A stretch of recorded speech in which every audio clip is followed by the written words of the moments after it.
వ్యాప్తంగా ఈ రోజు అంగన్వాడీలు రోడ్డు ఎక్కడం చాలా బాధాకరమైనటువంటి విషయం. జగన్మోహన్ రెడ్డి గారు గత ఎన్నికల ముందు అంగన్వాడీలకి అనేక హామీలు ఇచ్చి వాళ్ళ కోరికలన్నీ నెరవేరుస్తానని దొంగ మాటలు చెప్పి వాళ్ళ దగ్గర ఓట్లు వేయించుకున్న తర్వాత ఇప్పుడు 4.5 సంవత్సరాలుగా వాళ్ళని మోసగిస్తున్నాడు. వీరికి కనీస వేతనం కూడా అందడం లేదు. ఈ రోజు గ్రామీణ ప్రాంతంలో వ్యవసాయ కూలీలకు ఇస్తున్నటువంటి కూలీ కన్నా వాళ్ళు తక్కువ రేటుకు తక్కువ జీతాలకు వాళ్ళు పనిచేస్తున్నారు. ఈరోజు రేట్లన్నీ పెరిగిపోయాయి, జీవన శైలి మారింది. ఈ పరిస్థితుల్లో కేవలం ఆయాలకు 9,500, 7,000, టీచర్లకు 11,500 ఇవ్వడం చాలా దురదృష్టకరమైన విషయం.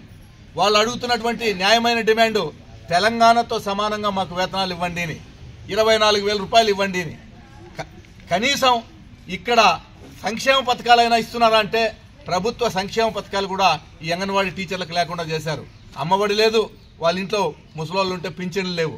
ఈ విధంగా వాళ్ళని దోపిడీకి గురి చేస్తున్నారు. జగన్మోహన్ రెడ్డి గారు అధికారంలోకి వచ్చిన తర్వాత మొదట టీచర్లను ఇబ్బంది పెట్టాడు, వాళ్లకు ఇవ్వాల్సినటువంటి ఏవి కూడా ఇవ్వలేదు బెనిఫిట్స్.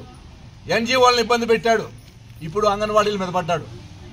మేము ఒకటే చెప్తున్నాం, న్యాయమైన కోరికలు తెలుగుదేశం పార్టీ అధికారంలోకి రాగానే వాళ్ళ డిమాండ్లన్నింటినీ పూర్తిగా నెరవేరుస్తామని చెప్పి మేము హామీ ఇస్తున్నాం. వచ్చే 3 నెలల్లో మన ప్రభుత్వం వస్తుంది ఖచ్చితంగా. ఎందుకంటే చంద్రబాబు నాయుడు గారు 16,000 కోట్ల లోటు బడ్జెట్ ఉన్నప్పుడు పీఆర్సీ 27% ఇచ్చారు. అదేవిధంగా 1వ తారీఖు ఖచ్చితంగా జీతం ఇచ్చారు.